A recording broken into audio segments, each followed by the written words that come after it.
Clara Daniels was the golden girl of Elmsbrook High, brilliant, ambitious, and destined for greatness. Aaron Blake was the admired English teacher, respected, charming, and hiding a deadly secret. When their forbidden affair spiraled into obsession, betrayal, and ultimately murder, no one in their quiet town saw the storm coming. But behind every perfect image lies a dark truth, and this one ended with a body buried in the woods. In the peaceful town of Elmsbrook, life moved slowly. It was the kind of place where everyone knew each other, where doors were left unlocked and gossip traveled faster than the morning news. Nothing much happened there, at least not until the story of Clara Daniels changed everything. Clara was a star in every way. At just 17, she had already built a reputation as the top student at Elmsbrook High School. Her teachers praised her intelligence and discipline, while classmates admired her looks and confidence. She was driven, always working toward her goal of attending an Ivy League college. Her life seemed picture-perfect. A close-knit family, a full scholarship on the horizon, and a future filled with promise. To anyone watching, Clara was unstoppable. Part of her success was owed to her willingness to go above and beyond. She was the kind of student who stayed after class to ask questions, volunteered to help organize school events, and tutored other students in her free time. That was how she first grew close to Mr. Aaron Blake, the school's 34-year-old English teacher. He had a reputation for being charming and progressive, always encouraging his students to think critically and push boundaries. His classes were the most popular at the school, and many students claimed he was the only teacher who truly understood them. Clara had taken an early interest in literature, and Mr. Blake seemed to notice her potential right away. He offered to help her prepare for college essays and even suggested she enter writing competitions to boost her applications. At first it seemed innocent, a dedicated teacher mentoring a gifted student. Their meetings after school became more frequent, and Clara's friends joked about how much time she spent in Mr. Blake's classroom. She always brushed it off, saying she was just trying to get ahead. No one gave it a second thought, but something began to shift in Clara. She started spending less time with her usual group of friends. She stopped going to weekend outings and seemed more distracted in class. Her once bright energy dulled slightly, though she still kept up her grades. Her parents noticed too. She was always on her phone, always texting someone late into the night, smiling quietly at her screen but refusing to say who it was. Around the school, a few whispers began to float through the hallways. A sophomore claimed she saw Clara getting into a car that looked like Mr. Blake's late one evening.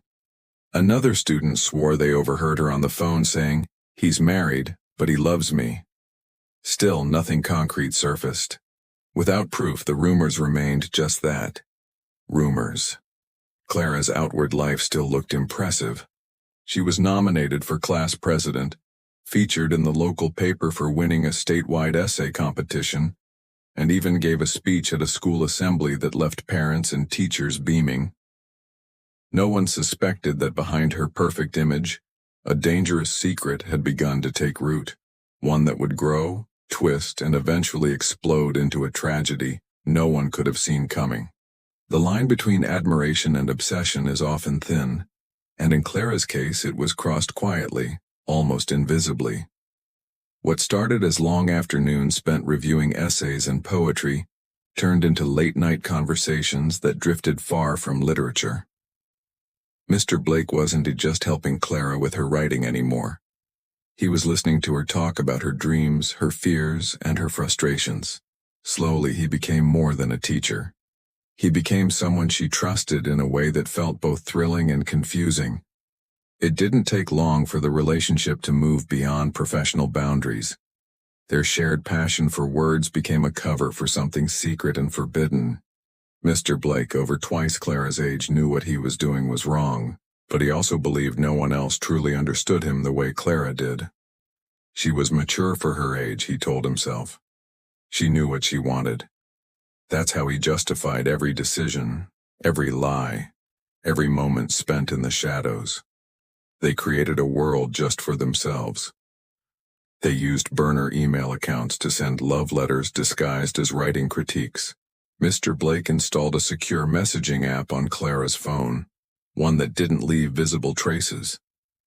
They met at odd hours, sometimes in the empty school parking lot, other times in the back row of an out-of-town movie theater. There was even a motel on the outskirts of Elmsbrook where they would occasionally rent a room for a few hours. It was risky, reckless, and intoxicating. To the outside world, Clara's life still seemed perfectly on track.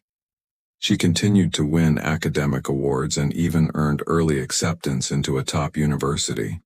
But the pressure of maintaining her double life was starting to wear on her. She became paranoid, constantly checking over her shoulder, making sure no one was watching. Her moods became unpredictable. She'd be elated one day, then withdrawn the next. Friends noticed but were hesitant to ask too many questions. Clara had always been intense about her goals. Maybe she was just stressed. At school, a few teachers grew suspicious. One assistant coach reported seeing Clara leave Mr. Blake's classroom late one evening, long after the janitors had finished cleaning. Another teacher noticed them talking closely near the faculty parking lot and felt something wasn't right. A formal complaint was filed anonymously, prompting the school to conduct a quiet internal review. Mr. Blake insisted nothing inappropriate was going on, and Clara denied everything. Without solid evidence, the investigation was quickly closed. But even with the investigation dropped, cracks were beginning to form. Mr. Blake grew more controlling. He started questioning Clara's interactions with other boys. He wanted to know where she was at all times, who she was texting, who she was with. Clara, once confident and independent, found herself shrinking under the weight of the relationship. She still believed he loved her, but something about that love began to feel suffocating. Still, she kept the secret. She was in too deep, and part of her believed they could make it work. But secrets that powerful never stay hidden forever, and Clara's would soon begin to unravel in the worst way imaginable. The morning Clara Daniels didn't show up to school, it barely raised an eyebrow. It was a Thursday and absences weren't uncommon. Her teachers assumed she might be homesick, maybe overwhelmed from her recent schedule of exams and college preparations. But by lunchtime, a quiet concern began to spread.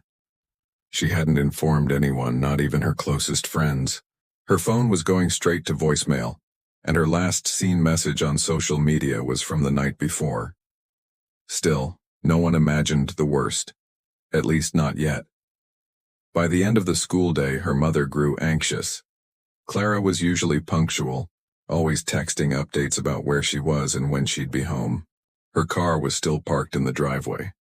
Her purse and ID were in her room, but her phone and jacket were missing. The family checked nearby parks, local cafes, and even the library. They called her friends, who all gave the same answer. They hadn't seen or heard from Clara since Wednesday evening. That night, her parents contacted the police. A formal missing person report was filed, and within hours a search was launched. Volunteers combed the wooded areas around Elmsbrook. Drones were deployed over fields and hiking trails. Flyers were posted across town. The community, shaken by the sudden disappearance of one of its brightest students, rallied together, hoping it was just a misunderstanding. As days passed, hope began to fade. Investigators discovered that Clara's phone had been turned off around 10:24 p.m. on the night she went missing. Surveillance footage from a gas station on the edge of town showed her car driving past just after 9 p.m., but the angle didn't reveal who was inside. There were no signs of forced entry at her home, no ransom calls, no leads. Her parents were devastated, her friends were terrified. On the third day, a hiker stumbled upon something buried just off a remote trail about 10 miles outside of town. It was a shallow grave, partly covered in leaves and loose soil. Inside was Clara's body. She was found lying on her side, her eyes closed as if asleep. There were no defensive wounds, no signs of a physical struggle. The autopsy confirmed the cause of death as manual strangulation. Whoever had killed her hadn't used a weapon. It was personal, intimate. Her fingernails were broken, suggesting a desperate attempt to fight back. But she hadn't stood a chance. The town of Elmsbrook fell into collective mourning. Grief counselors were brought into the school. Candlelight vigils were held on the football field. Her photo, once proudly displayed for academic achievements, was now surrounded by flowers and handwritten notes in remembrance. Behind the scenes, detectives began working around the clock.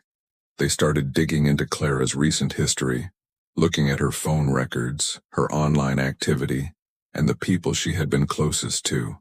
One name kept surfacing again and again: Mr. Aaron Blake. And though he insisted he had nothing to hide, the investigation had only just begun. The investigation into Clara Daniels's murder intensified quickly.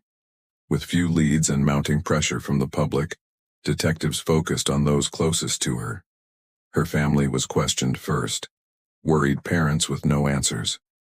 Her classmates were next, offering little more than rumors and vague suspicions. But one name kept resurfacing over and over: Mr. Aaron Blake. He had been one of the last people seen with Clara. Though nothing had ever been confirmed about their relationship, the whispers had never really stopped. Police brought him in for questioning. He was calm, composed, cooperative. He admitted to mentoring Clara, said she was one of his brightest students, and claimed he hadn't spoken to her outside of school in weeks. It sounded rehearsed. Investigators weren't convinced. They obtained a warrant to search his home and vehicle.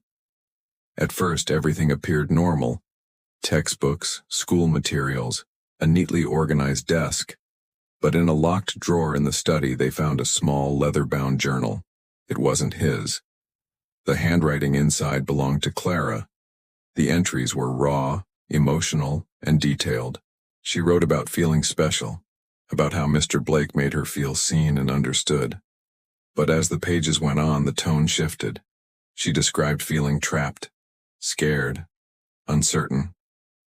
In the final entry, dated just 2 days before her disappearance, Clara wrote that she couldn't take it anymore. She was planning to end the relationship and tell someone everything. It was a major breakthrough, but one that brought more questions than answers. Forensic analysis revealed multiple sets of fingerprints on the journal. Most were Clara's. Some were Mr. Blake's. But another set stood out. They belonged to Melissa Blake, Aaron's wife. She hadn't been on anyone's radar. Melissa was quiet, reserved, and rarely seen around the school. She worked from home and kept to herself. But the discovery of her prints on the journal couldn't be ignored. Investigators pulled her phone records and found something unexpected. On the night Clara disappeared, Melissa S. phone had pinged near the same remote trail where Clara S. body was later found. When questioned, Melissa claimed she had gone for a drive to clear her head.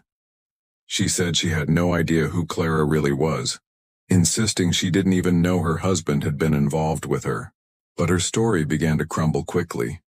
Detectives uncovered a deleted folder on her laptop. In it were screenshots of Clara's social media posts, old emails between Clara and Aaron, and a backup of the same journal, photographed page by page. She had known everything, not for days but for months. A single strand of blonde hair found under Clara's fingernails, once thought insignificant, was re-examined. It matched Melissa's DNA. Faced with the mounting evidence, Melissa's demeanor changed. She no longer cried or denied.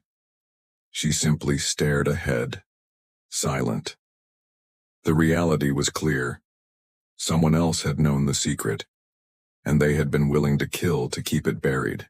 The truth was finally emerging, but it was darker than anyone had imagined.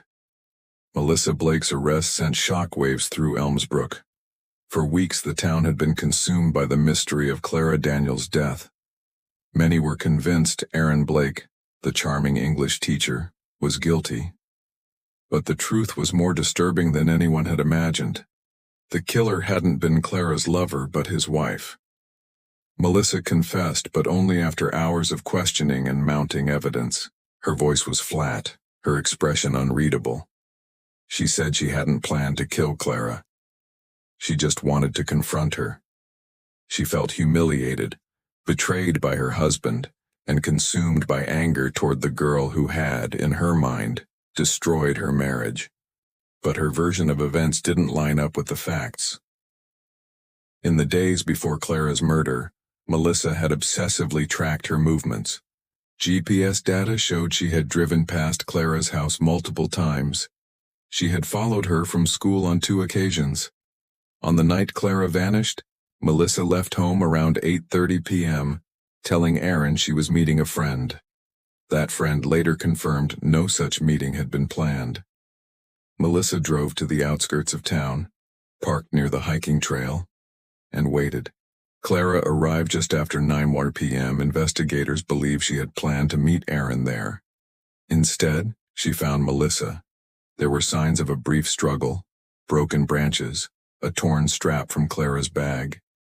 But there was no screaming, no one nearby to hear anything. Melissa attacked quickly, strangling Clara with her bare hands.